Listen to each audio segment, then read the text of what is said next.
Top quality और consistent performance के लिए सिर्फ सिल्वर पंप नाम याद रखना। ને જે ચંદ્રેશ છાત્રોલા નામનો જે શખ્સ છે તેમને લોકોને લૂંટવાનું કામ છે તે કર્યું છે ને અત્યારે આ જે મંડપ છે તે મંડપમાં સ્વર હોવો જોઈએ, તે મંડપમાં ઉત્સાહ હોવો જોઈએ, જે લગ્ન ગીતો સંભળાવવા જોઈએ, પરંતુ અહીં જે પ્રકારનો સન્નાટો છે તે જોવા મળ્યો છે તે ખૂબ જ કરુણ બાબત છે। હવે પોલીસ છે તે અહીં પહોંચી છે અને પોલીસ દ્વારા તમામ રીતે સામાજિક જવાબદારી નિભાવવાની પણ એક કોશિશ છે તે કરવામાં આવી છે કે જે પણ પરિવાર અહીં હાજર હોય તો તેમને હિન્દુ સંસ્કૃતિ પ્રમાણે તેમને જે લગ્ન છે તે કરાવી શકે, પરંતુ અહીં કેટલા પરિવારો હાજર છે તે અંગે પોલીસ છે તે માહિતી મેળવી રહી છે અને ત્યારબાદ કાયદાકીય પ્રક્રિયા કે જેમના દ્વારા છેતરપિંડી કરવામાં આવી છે તેની સામે પણ કાર્યવાહી છે કરવામાં આવશે। એક સામાજિક જવાબદારી નિભાવી રહી છે ઘરના મોભીની જેમ અત્યારે પોલીસનું વર્તન જોવા મળી રહ્યું છે, પણ ખાસ વાત મોહિત અહીં એ છે કે કોઈ 1, 2 કે 3 લોકોનું આટલું મોટું આયોજન તો હોય નહીં। 28 યુગલને ત્યાં પરણાવવાના હતા તો કોઈ જ વ્યક્તિ ત્યાં હાજર નથી કે જે જવાબદારી લઈ શકે। કન્યા બાકી હોય અને ફ્રીમાં પરણાવવા તૈયાર છે।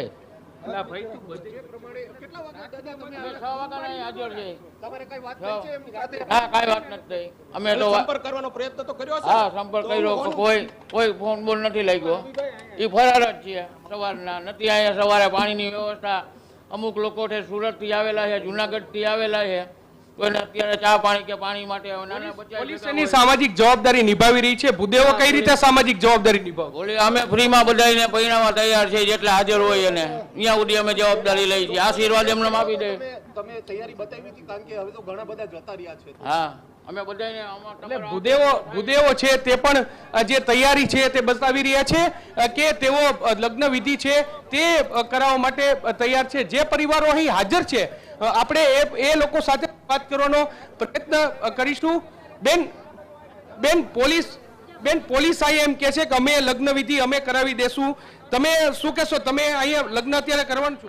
અમે લગ્ન કરવા તૈયાર છે, પણ મહેરબાની કરીને શાંતિપૂર્વક બધાને લગ્ન પતવા જોઈએ અને જે દીકરીઓ ગયું છે એને બધાને પાછા બોલાવો એટલે એ લોકોને બી થઈ જાય, કેમ કે એક લગ્નનો ટાઈમ ન જવો જોઈએ। આજે એક એવી ઘડી છે કે લગ્નમાં આજ કોઈ બી દીકરીઓ છે તો શાંતિપૂર્વક એના ઘરે સાસરાને ત્યાં જાય। મહેરબાની કરીને જે દીકરીઓ ગયું હોય આજુબાજુમાં એને બધાને પણ એટલે પરિવારજનો છે તેઓ પણ તૈયાર છે અને તેઓ પણ કહી રહ્યા છે કે આ લગ્ન વિધિમાં તેઓ જોડાવા માટે તૈયાર છે। હવે આ સમગ્ર મામલે જે વિરોધ પક્ષના નેતા વસરામ સાગઠિયા છે તેઓ પણ અહીં પહોંચ્યા છે।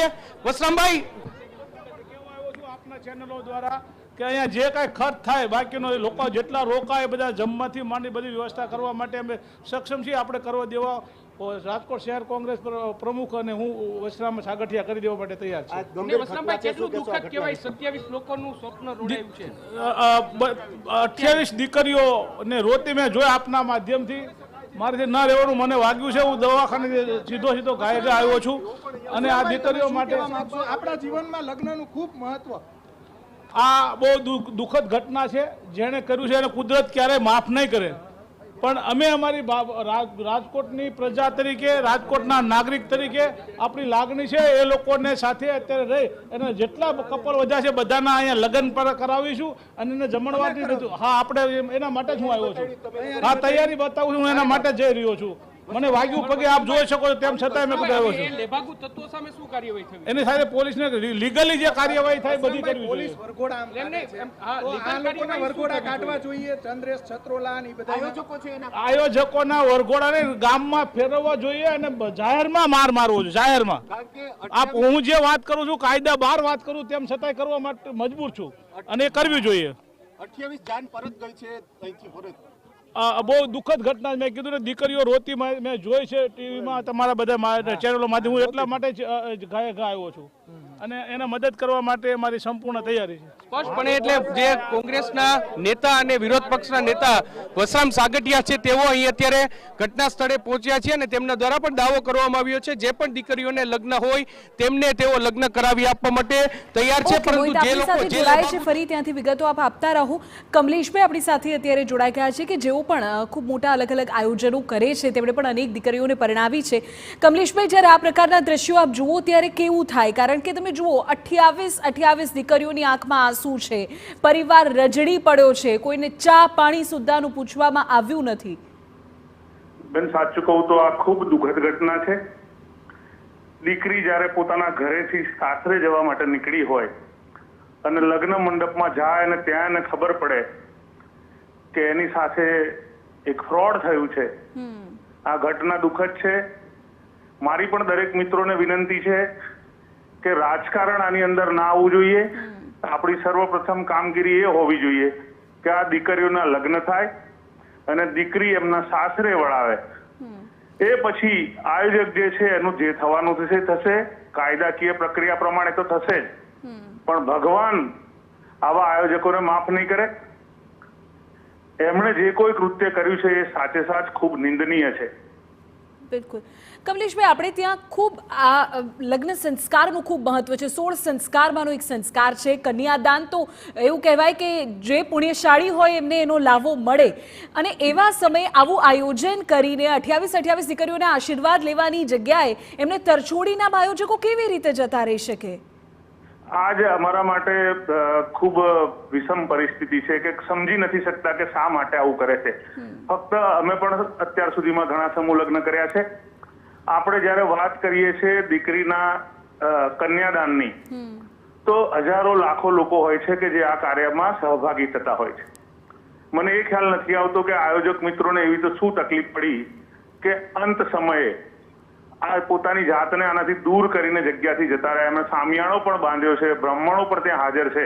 તો હું માનું છું કે સમૂહ લગ્ન કરીએ છીએ, પૈસાની ક્યારેય પણ તકલીફ નથી પડતી. તમે સારું કામ કરતા હોય તો આપવાવાળા લોકો બેઠા જ હોય છે. પણ આ આયોજકોના માટે વિચારવા જેવું છે કે એવી તો શું ઘડી હશે કે આયોજકો પોતાની જાતને આનાથી અળગી કરી અને આ દીકરીઓને અને વરરાજાઓને રજડિયા મૂકીને પોતાની જગ્યા છોડીને જતા રહ્યા. અને કમલેશભાઈ, તમે જુઓ, જેમનાથી એક મોટો ખર્ચ શક્ય નથી એ સમૂહ લગ્નમાં આવે છે. એ એવું ઈચ્છે છે કે સમાજ એમના મા બાપ બનીને એક નાની રકમમાં આ કાર્ય પૂર્ણ કરે, અને એવામાં જે એમની બચત હોય એ બચત તેઓ આમાં લગાવી દે છે. એ 30-40 હજાર રૂપિયા જે હાલ વર કન્યા પક્ષના લોકોએ અત્યારે ભર્યા છે એ પણ એમની મહા મહેનતે ભર્યા હશે. એટલે કોઈ જ હિસાબ નથી. ના આંસુની કિંમત છે, ના રૂપિયાની કિંમત છે, ના લોકોના સમયની કિંમત છે. વાત આપની સાચી છે બેન. સમૂહ લગ્ન મધ્યમ પરિવારના લોકો કરે છે, પણ સાથે સાથે હું તો 10 વર્ષથી આ સમૂહ લગ્ન સાથે જોડાયેલો છું. એક નવો ટ્રેન્ડ શરૂ થયો છે. કારણ કે અત્યારે સમાજમાં દેખાદેખીમાં ખૂબ રૂપિયાનો ખર્ચ કરીને લગ્ન કરતા હોય છે અને મા બાપ ક્યાંક દેવાના ડુંગર હેઠળ દબાતા હોય છે. પણ સમૂહ લગ્નમાં પોતાના પરિવારના દીકરા કે દીકરીનું લગ્ન કરાવીને તેઓ આ ખર્ચમાંથી બચતા હોય છે. આખી જિંદગી એના વ્યાજના હપ્તા ભરવામાંથી બચતા હોય છે. એકાદ સમૂહ લગ્નમાં જો આવું ક્યાંક થશે ને લોકોનો આ સમૂહ લગ્ન ઉપરથી વિશ્વાસ ના ઉઠી જાય, એટલે મારું રાજકોટના લોકોને પણ વિનંતી છે આપના માધ્યમથી કે કઈ પણ રીતે બધા જ લોકો ભેગા થઈ, જેટલી સામાજિક સંસ્થાઓ છે એમણે ભેગા થઈને અત્યારે કોઈ પણ રીતે આ પ્રસંગને પાર પાડી દેવો જોઈએ. આ પછી આયોજકનું શું કરવું એ સરકાર વિચારશે, પોલીસ વિચારશે, અને ભગવાન તો છે જ વિચારવા માટે. બિલકુલ. આભાર કમલેશભાઈ મારી સાથે જોડાવા બદલ. મોહિત, અમારા સંવાદદાતા અત્યારે રાજકોટમાં સ્થળ પરથી હાજર છે કે જ્યાં સમૂહ લગ્નનું આયોજન થયું છે. હવે આ આયોજન સુપેરે